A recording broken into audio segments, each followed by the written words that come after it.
Olá, bem-vindos a mais uma exploração aprofundada. Hoje, a gente mergulha num conjunto de leis fascinante e às vezes um pouco desconcertante do Antigo Testamento. É o chamado Código da Aliança. Ele aparece logo depois dos 10 Mandamentos, sabe? Lá no livro de Êxodo. Exatamente.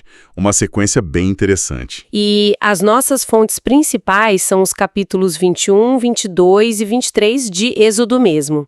Para dar um contexto extra, a gente tem também um trecho do livro de Jeremias e um comentário de Ellen G. White, que ajuda a entender a mentalidade da época, né? Sim, são fontes que se complementam bem para a gente tentar entender o cenário completo. E a nossa missão aqui, é entender como esses regulamentos tão detalhados tentaram traduzir aqueles grandes princípios dos 10 mandamentos para a vida cotidiana dos israelitas que tinham acabado de sair da escravidão no Egito. Como é que não matarás ou não roubarás vira lei prática para uma sociedade que está começando? É um desafio enorme, né? Pegar o princípio abstrato e aplicar na realidade concreta. Pois é, a gente vai focar nas regras sobre servidão, lesões, propriedade e também justiça social. E tem um ponto importante do comentário da White. Ela diz que a mente dos israelitas estava, de certa forma, afetada pela escravidão, pelo paganismo. Sim, a experiência no Egito deixou marcas profundas. Então, os 10 mandamentos, por mais fundamentais que fossem, talvez precisassem desses juízos, que são esses preceitos adicionais para ilustrar, para aplicar os princípios de um jeito mais concreto, mais palpável. Isso. E foram leis dadas a Moisés para ele comunicar ao povo, era uma orientação bem direta. Ok, então vamos lá, vamos desempacotar isso. Começando por um tema que já é sensível. As leis sobre servos hebreus, lá em Êxodo 21. A regra base era, bem clara. Um servo hebreu serviria por 6 anos, no 7º ele saía livre. De graça. 6 anos de serviço, liberdade no 7º. Uma regra que já estabelecia um limite temporal, o que é bem significativo. E tinha detalhes sobre a família. Se ele entrasse solteiro, saía solteiro. Se entrasse casado, a esposa saía com ele. Certo. Acompanhava o status de entrada. Mas aí vem uma complicação. Se o senhor desse uma esposa para o servo e eles tivessem filhos, a mulher e os filhos pertenciam ao senhor. O servo, nesse caso, sairia sozinho no 7º ano. Isso é complicado, né? Aí a gente vê uma tensão clara. A unidade familiar versus o status legal da mulher e dos filhos dentro desse sistema de servidão. Mas o que é fascinante aqui, e acho crucial para a gente entender o texto, é que essas leis parecem tentar regulamentar, talvez humanizar uma prática social que já existia. Provavelmente servidão por dívida, por pobreza, e diferenciar isso da escravidão perpétua brutal como a que eles viveram no Egito. Ah, entendi. Então não era para instituir a escravidão, mas para regular algo que já acontecia. Exato. Esse limite de 6 anos com liberdade automática no 7º é um diferencial importante. E tem mais.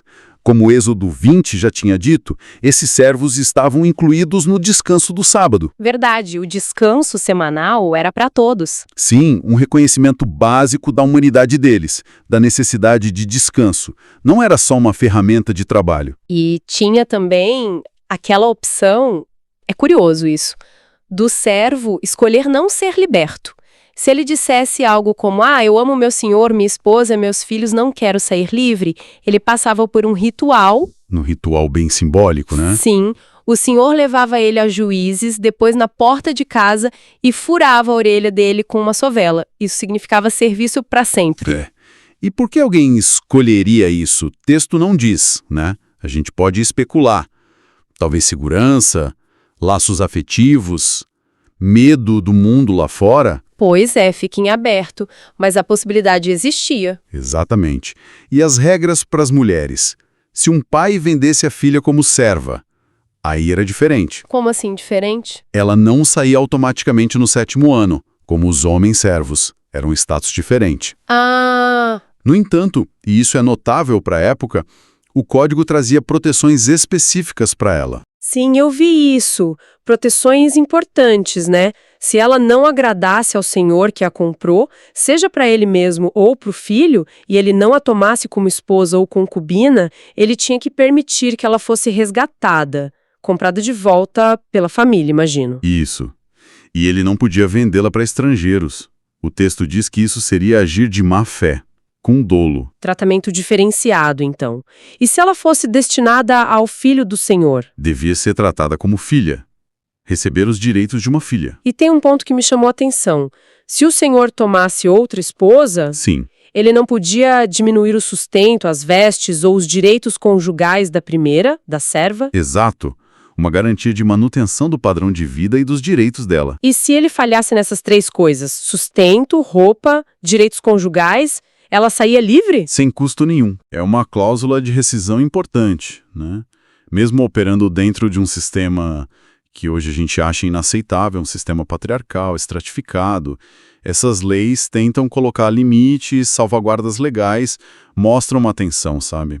Entre a realidade social da época e um esforço para injetar alguma medida de justiça, de proteção. Principalmente para quem estava mais vulnerável dentro dessa estrutura, né? Exatamente. E a menção lá em Jeremias 34, que a gente pode comentar depois, mostra que cumprir até mesmo essas regras mais limitadas foi um desafio e tanto para o próprio povo de Israel. Interessante. Bom, saindo um pouco dessa estrutura social e indo para a segurança pessoal, aí o negócio fica, assim, bem intenso. As leis sobre violência, lesões, lá em Êxodo 21, como que o código lidava com dano físico, com agressão? É um ponto central em qualquer código legal, né? Com certeza. E a regra para o homicídio intencional era direta, pena de morte. Quem ferir um homem de modo que este morra, certamente será morto. Bem enfático. Sim, não deixava margem para dúvida no caso de assassinato deliberado. E o texto ainda diz que nem o altar de Deus serviria de refúgio para o assassino. Ele seria tirado de lá para ser punido. Mostra a gravidade do ato. Mas tinha distinção, né? Para o homicídio não intencional. Sim, essa distinção é crucial. Aquilo que o texto chama de Deus lhe o entregar nas mãos, tipo um acidente fatal sem querer. Uma fatalidade, um acidente. Para esses casos, Deus ia designar um lugar de refúgio, uma cidade talvez, para a pessoa poder fugir e ficar segura da vingança da família da vítima. As cidades de refúgio, sim. Um mecanismo para evitar o ciclo de vingança de sangue nesses casos. E a violência dentro da família ou contra a sociedade? Olha só, ferir ou até amaldiçoar o pai ou a mãe também era pena de morte. Uau! Assim como sequestrar alguém para vender ou manter em cativeiro. Mostra o valor altíssimo dado à ordem familiar e à liberdade pessoal. E é nesse contexto aí de lesões que a gente encontra aquele famoso princípio, talvez o mais famoso desse trecho. Qual? O da lex talionis. Vida por vida, olho por olho, dente por dente. Assim, sempre citado. Mas o que isso significava na prática? Era literal? Então, é importante ver onde isso aparece no texto. Êxodo 21, versículos 23 a 25, surge especificamente no caso de uma briga que machuca uma mulher grávida. O objetivo principal, pelo que os estudiosos entendem, não era necessariamente exigir a mutilação física na maioria dos casos. Era mais estabelecer um princípio. Que princípio? O da proporcionalidade. Limitar a vingança. Sabe, para evitar aquela coisa de você machucou o meu dedo, eu te mato. Era para dizer, a punição tem que ser proporcional ao dano. Entendi. Então não era uma licença para sair arrancando o olho por aí. Provavelmente não na maioria das vezes. Em muitas situações legais da época, e mesmo dentro desse código, essa proporcionalidade era aplicada como compensação financeira ou material. Faz sentido. Tipo, se dois homens brigassem e um machucasse o outro, mas sem matar. Isso, o que acontecia. O agressor tinha que pagar pelo tempo que a vítima ficou sem poder trabalhar e também cobrir todos os custos médicos até a recuperação total. Bem prático, né? Compensação pelo dano causado. Exato. Restauração do prejuízo. Agora, voltando aos servos. As regras sobre lesões são complexas e podem soar bem chocantes hoje em dia. São passagens difíceis, sem dúvida. Por exemplo, se um senhor batesse num servo com um pau e o servo morresse na hora, o senhor era punido. Ok, mas se o servo sobrevivesse 1 ou 2 dias e depois morresse por causa da agressão, aí o senhor não era punido. E a justificativa no texto é porque é dinheiro seu. Isso parece incrivelmente cruel para nós. Como a gente entende isso dentro do código? Essa é talvez uma das passagens mais difíceis mesmo. Ela expõe de forma bem crua a tensão que existia. O servo era pessoa ou era propriedade? A justificativa econômica, porque é dinheiro seu, reflete essa realidade social da época, onde o servo era visto também como um investimento, uma posse. Mas isso não justifica, né? Não justifica para o nosso olhar, claro. Mas é fundamental notar o que vem logo em seguida no texto, no versículo seguinte. O quê? Se o senhor causasse uma lesão permanente, tipo cegar um olho, arrancar um dente do servo ou da serva, e aí o servo ou a serva devia ser libertado por causa dessa lesão. Ah, então tinha um limite. Exatamente. Havia um limite claro. A propriedade não dava direito à mutilação impune. Se você causasse um dano permanente, você perdia o seu investimento. O servo ganhava liberdade. Entendi, é uma proteção importante dentro daquele sistema, né? Mesmo com a regra anterior sendo tão dura. Sim, é um contraponto crucial que muitas vezes é esquecido quando se cita só a primeira parte. Mostra que havia, sim, um reconhecimento de limites e direitos mesmo para o servo. Certo. E sobre danos causados por animais, tipo o boi que dá uma chifrada e mata alguém? Esse exemplo é ótimo para ilustrar o princípio da responsabilidade do proprietário. Como funcionava? Se um boi matasse alguém, o boi era morto, apedrejado. Mas o dono, a princípio, não era culpado. Era o boi. Mas... Contudo, se aquele boi já era conhecido por ser perigoso, tipo já tinha atacado antes, e o dono foi avisado, mas não prendeu o bicho... Aí sim a responsabilidade caía sobre o dono. Ele também podia ser morto ou então pagar um resgate bem alto para a família da vítima. Entendi. Negligência tinha consequências sérias. Exato. E tinha até um valor fixo, 30 ciclos de prata, que era uma unidade de peso e moeda da época se a vítima fosse um servo ou serva. Mostrando de novo a diferenciação social. Sim, mas ainda assim uma responsabilização financeira clara pela perda da vida do servo causada pela negligência do dono. Ok, passamos dos danos físicos para os danos materiais. O Código da Aliança também era bem detalhado sobre propriedade, roubo, essas coisas, né? Sim, muito. Era uma sociedade agrária, pastoril, então a propriedade era fundamental. E o princípio central no caso de roubo era a restituição, né? E muitas vezes multiplicada. Exato. Não era só devolver, era compensar a vítima e desencorajar o ato. Por exemplo, se alguém roubasse um boi e matasse ou vendesse, tinha que devolver 5 bois. 5 por 1? Pesado. E por uma ovelha, 4. Se o animal roubado fosse encontrado vivo com o ladrão, a restituição era em dobro. Tinha um efeito pedagógico forte, imagino. E tinha até umas nuances, né? Tipo a diferença entre pegar um ladrão arrombando de noite ou de dia. Sim, se fosse à noite, no escuro, e o dono da casa matasse o ladrão, não havia culpa de sangue. Era considerado legítima defesa numa situação de perigo iminente. Mas se fosse durante o dia? Aí, se matasse o ladrão, era homicídio. Porque durante o dia, com luz, haveria outras opções. Capturar, chamar ajuda, etc. Não seria justificado tirar a vida. Interessante essa distinção. Mostra uma preocupação com a proporcionalidade da reação. Pois é. E essas leis de restituição reforçam essa ideia de responsabilidade, de restaurar o equilíbrio na comunidade. Não era só punir o ladrão. Era fazer a vítima ficar inteira de novo, na medida do possível. Isso valia para outros danos também. Sim, danos por negligência, se o animal de alguém invadisse e comesse a plantação do vizinho, ou se alguém acendesse uma fogueira e o fogo se espalhasse e queimasse a colheita do outro, o responsável tinha que indenizar. E não era de qualquer jeito.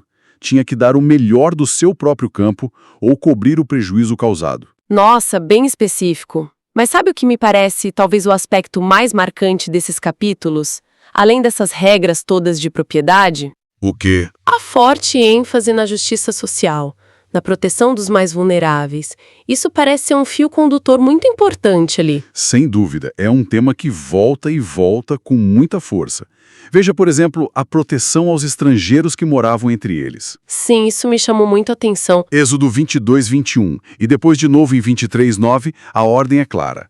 Não maltratarás o estrangeiro, nem o oprimirás. E a justificativa é poderosa. Poderosíssima. É um apelo direto à memória, à empatia, pois fostes estrangeiros na terra do Egito. Eles sabiam na pele o que era ser vulnerável numa terra estranha. Não era para fazerem com os outros o que sofreram. Isso é muito forte mesmo. Toca num ponto nevrálgico da história deles. E tinha outras proteções parecidas, para outros grupos. Sim, muito enfáticas. A proteção de viúvas e órfãos era levada a sério ao extremo. Como assim? O texto alerta que se alguém os afligisse, os maltratasse, e eles clamassem a Deus, a ira divina ia se acender, e o opressor ia sofrer consequências terríveis, tipo a própria esposa ficar viúva e os filhos órfãos. Nossa, uma ameaça de intervenção divina direta. Exato. A vulnerabilidade deles exigia uma proteção especial, quase sagrada. E quanto aos pobres? Havia preocupação com eles também? Muita. As leis sobre empréstimos são notáveis. Era proibido cobrar juros ao emprestar dinheiro para um compatriota pobre. Juro zero. Uau, isso ia contra a prática comum, imagino. Com certeza. E tem mais.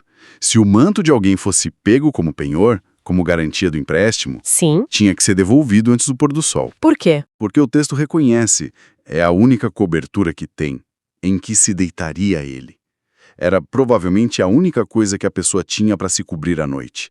Devolver era uma questão de sobrevivência básica. Que sensibilidade, mostra uma compaixão muito prática, uma preocupação real com as necessidades básicas das pessoas. Exatamente, não era só lei fria, tinha um fundo de compaixão. E como esses ideais de justiça, de proteção, se refletiam no sistema legal em si, nos tribunais, digamos. O Código exige integridade total no processo judicial. Êxodo 23 é muito claro sobre isso. O que ele diz? Primeiro, não espalhar boatos falsos. Fake news já era problema. Segundo, não seguir a multidão para fazer o mal, nem para distorcer a justiça num julgamento. A opinião da maioria não podia prevalecer sobre a verdade. Importante isso. Não ir na onda da multidão. E uma instrução muito interessante, não favorecer o pobre na causa dele só por ele ser pobre. E implicitamente nem o rico por ser rico. Imparcialidade total. A busca era essa, justiça baseada nos fatos, sem pender para nenhum lado por causa da condição social. Também proíbe acusações falsas. E, claro, suborno. O texto diz que o suborno cega os que têm vista, ou seja, corrompe o julgamento. Faz todo sentido. E tem até aquela regra sobre ajudar o animal do inimigo, né? Sim, se você visse o jumento do seu inimigo caído debaixo da carga, não era para fingir que não viu, era para ajudar a levantá-lo. Até na relação com o inimigo havia um dever ético de compaixão e ajuda mútua. Parece um esforço bem abrangente para criar uma sociedade justa em muitos níveis diferentes. Isso tudo estava ligado à vida religiosa dele, certo? Não eram áreas separadas, tipo lei civil aqui, religião ali. De forma alguma. No Código da Aliança, o social, o legal e o religioso estão, assim, profundamente entrelaçados. A gente vê isso claramente. Onde, por exemplo? No conceito do ano sabático. A cada 7 anos, a terra tinha que descansar. Não podia plantar nem colher de forma organizada. E por que isso? Só um descanso para a terra? Não só. O propósito explícito era social e até ecológico. Era para que os pobres pudessem comer o que nascesse sozinho na terra e para os animais selvagens também se alimentarem. Tinha uma dimensão de partilha e cuidado com a criação. Que interessante. E o sábado semanal? Reforçado aqui de novo. E estendendo o descanso explicitamente para todo mundo. Filhos, servos, estrangeiros e até os animais de trabalho. O boi, o jumento. Todo mundo precisava de descanso. E de tomar alento, como diz o texto. A vida religiosa, o descanso sagrado, tinha implicações sociais muito diretas na vida de todos. Que mais conectava o religioso com o social e legal. Tinha as obrigações de oferecer as primícias, os primeiros frutos das colheitas e os primogênitos dos animais a Deus. Era um reconhecimento de que tudo vinha dele. E os filhos primogênitos também, né? Sim, eram consagrados a Deus, mas resgatados, geralmente por uma oferta substituta. Não era sacrifício humano, claro. Tinha também a participação obrigatória nas 3 grandes festas anuais, Páscoa, Pentecostes, Tabernáculos. Para que serviam essas festas? Para fortalecer a identidade do povo, a memória da história deles com Deus e a unidade da nação. E, claro, a exigência de adoração exclusiva a Deus. Era proibido até mencionar o nome de outros deuses. Tolerância zero com outros deuses. E tinha regras e rituais específicas, como aquela de não cozinhar o cabrito no leite da própria mãe, que talvez servissem para diferenciar as práticas israelitas das práticas pagãs dos povos vizinhos. Delimitavam a identidade religiosa deles. Então, fazendo um resumo, o Código da Aliança, que a gente encontra ali em Êxodo 21 a 23, surge como essa tentativa bem detalhada de aplicar os grandes princípios dos 10 mandamentos à vida real, né? A vida complexa de uma nação que estava começando. Exatamente. Esses juízos, como são chamados, buscavam estruturar a comunidade, limitar os danos, estabelecer justiça, sempre lembrando aquela experiência marcante da escravidão no Egito. E, como o comentário da White sugere, levando em conta uma mentalidade que talvez precisasse de uma orientação bem concreta, bem passo a passo. Perfeito. Foi um esforço para criar um padrão diferente do que eles conheciam ou viam ao redor. Especialmente na questão da servidão, tentando colocar limites, proteções que não eram comuns em outros lugares. Mas funcionou, eles seguiram isso? Bom, aí é que entra a história posterior.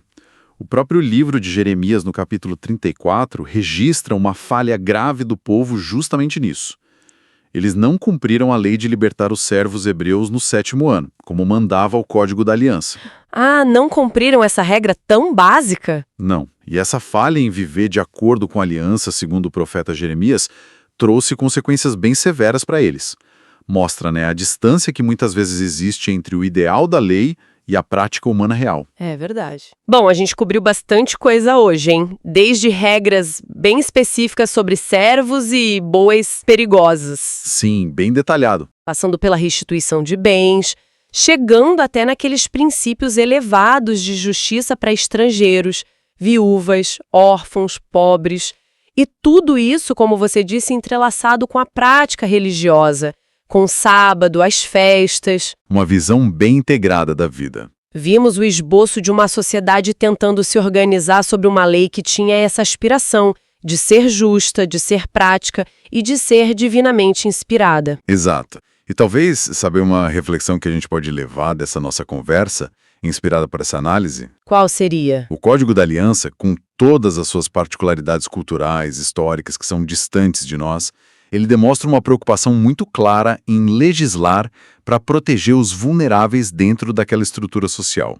Embora muitas dessas leis específicas não se apliquem mais hoje, e algumas até nos pareçam problemáticas vistas de fora, a questão fundamental que ele levanta eu acho que permanece. Que questão? Como é que nós, na nossa sociedade atual, com nossos próprios desafios, como a gente identifica as formas talvez mais sutis, mais sistêmicas de opressão, de exploração, de desigualdade que ainda existem entre nós? É uma boa pergunta. E como nós podemos, individualmente e como coletividade, talvez inspirados por esse antigo impulso por justiça que a gente vê nesse texto, como podemos trabalhar para proteger quem está vulnerável hoje e para combater essas injustiças no nosso próprio tempo e lugar? Inscreva-se em nosso canal.